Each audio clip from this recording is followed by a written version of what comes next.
Indian overseas bank के management से चौथी तिमाही यानी Q4 के रिजल्ट की बात करें तो बैंक की ब्याज आय करीब 13% और मुनाफा यानी प्रॉफिट 30% बढ़ा है। एसेट क्वालिटी में भी अच्छा सुधार देखने को मिला, हालांकि प्रोविजनिंग बढ़कर 2 गुना हो गए हैं। नतीजों पर बातचीत करने के लिए हमारे साथ जुड़ रहे हैं बैंक के MD and CEO Ajay Kumar Srivastava ji. Ajay ji, बहुत स्वागत है आपका CNBC आवाज पर। Very good morning sir. सबसे पहला सवाल तो ये प्रॉफिट और रेवेन्यू में ठीक ठाक बढ़ोतरी में देखने को मिली, एसेट क्वालिटी में भी सुधार है, इस पर आपकी टिप्पणी, कौन से की ड्राइवर्स रहे जिसने इसको पुश किया है?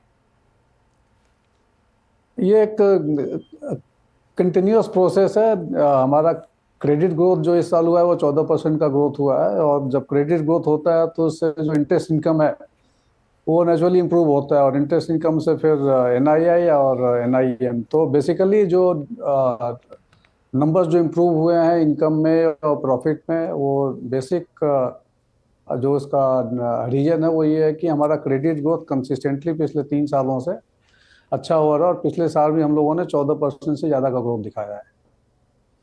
ओके सर, लोन ग्रोथ पे अगर मैं टिपिकली और सेपरेटली बात करूं तो किस सेक्टर या सेगमेंट ने लोन ग्रोथ में ज़्यादा कंट्रीब्यूट किया है? हमारा इक्वली डिस्ट्रीब्यूटेड पोर्टफोलियो, अगर आप IOB का क्रेडिट पोर्टफोलियो देखेंगे तो हमारा रिटेल, एग्री, MSME और कॉर्पोरेट चारों में 24 से 27% का शेयर है, और उसी प्रोपोर्शन में हमारा ग्रोथ भी होता है हर साल। तो किसी एक पर्टिकुलर सेक्टर के लिए हम लोग नहीं बोल सकते कि इसमें हमने ज़्यादा ग्रोथ किया हुआ है। हमने रिटेल में भी ग्रो किया हुआ है 20% से ज़्यादा, एग्रीकल्चर में करीब 26%, 27% का ग्रोथ है, MSME भी डबल डिजिट है, और कॉर्पोरेट क्रेडिट में भी सेलेक्टेड जो PLI पैरामीटर्स हैं, जो PLI सेक्टर्स हैं, जो 14 की पैरामीटर्स हैं, उनमें भी हम लोगों ने सेलेक्टिव लेवल पे ग्रोथ किया। तो it's well distributed growth, I will say. Okay, well distributed growth है। अजय जी, जिस तरीके से डिजिटल ट्रांसफॉर्मेशन हो रहा है तो क्या कंपनी इसके मद्देनजर कोई कदम उठा रही है?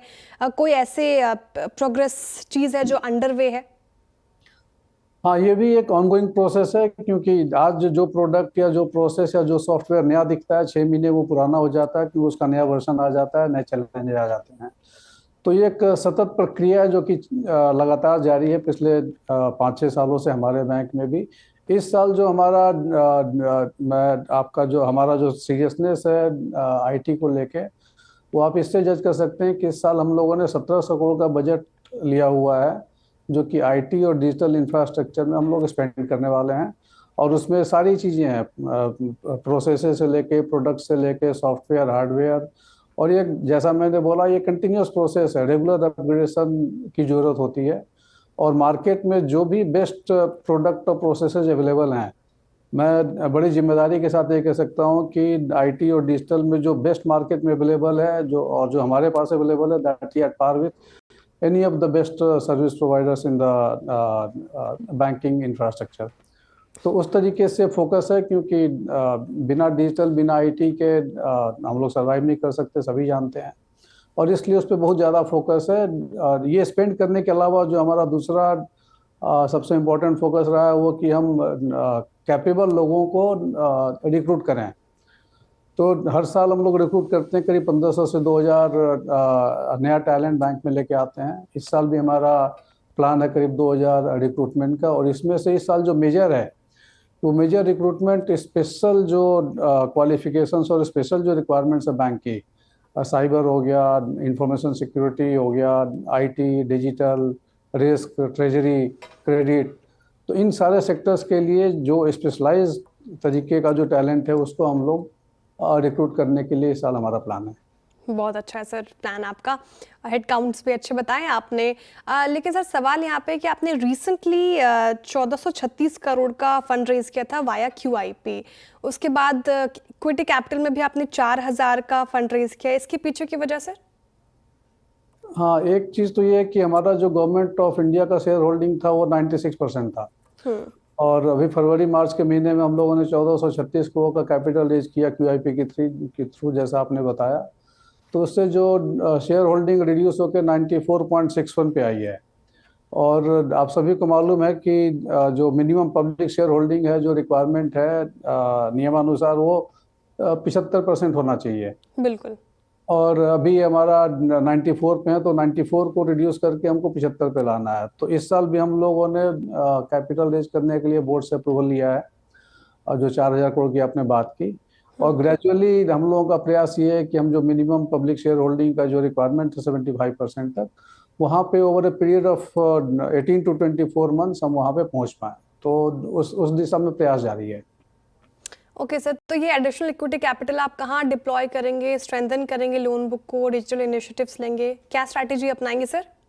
हाँ, मेजर ये क्रेडिट ग्रोथ में जाएगा। हमारा जो CRAR आपने देखा होगा तो 19.74% है, जो कि वन ऑफ द हाईएस्ट है सिस्टम में।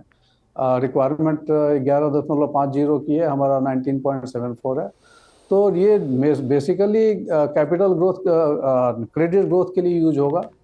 और जो जो इन्वेस्टमेंट पोर्टफोलियो है, जो क्रेडिट पोर्टफोलियो है, इसको करके लोन बुक जो हमने बताया कि 14% से ज़्यादा 14-15% के आसपास का ग्रोथ इस साल भी है। तो ये कैपिटल वहाँ यूज होगा। ओके सर, आखिरी सवाल मेरी तरफ से आएगा क्योंकि समय थोड़ा कम है। फाइनेंशियल ईयर 2026 के लिए क्या आउटलुक है सर? हम कंसिस्टेंट ग्रोथ कर रहे हैं पिछले 8 क्वार्टर से। अगर आपने क्वार्टर भी देखा होगा हमारे क्रिटिकल बिल्कुल। पैरामीटर्स, इस साल भी हमारा प्लान यही है कि हमारा हर क्वार्टर पहले वाले क्वार्टर से बेटर हो। ओवरऑल 12 महीने का जो इस साल का फाइनेंशियल ईयर का हमारा आउटलुक है वो ये है कि हम लोग डिपॉजिट ग्रोथ लगभग 10 से 11% के आसपास का हमारा प्लान है। और लास्ट ईयर भी हमारा 10 का था, हमने ऑलमोस्ट वहाँ अचीव किया।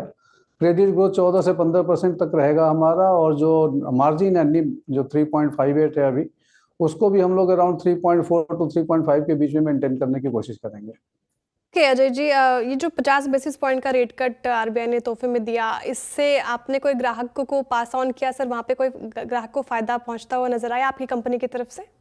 हाँ बिल्कुल, RBI के 2 रेट कट हो गए, 25-25 बिप्स के 2 बार, फरवरी में और अप्रैल में। और ये रिपो हमारा जो टोटल रिटेल और MSME पोर्टफोलियो है, वो दोनों मिला के लगभग 50% होता है हमारा टोटल क्रेडिट पोर्टफोलियो का। तो इसमें वो इंस्टेंट पास ऑन हो जाता है, क्योंकि ये सारे प्रोडक्ट रिपो लिंक्ड हैं।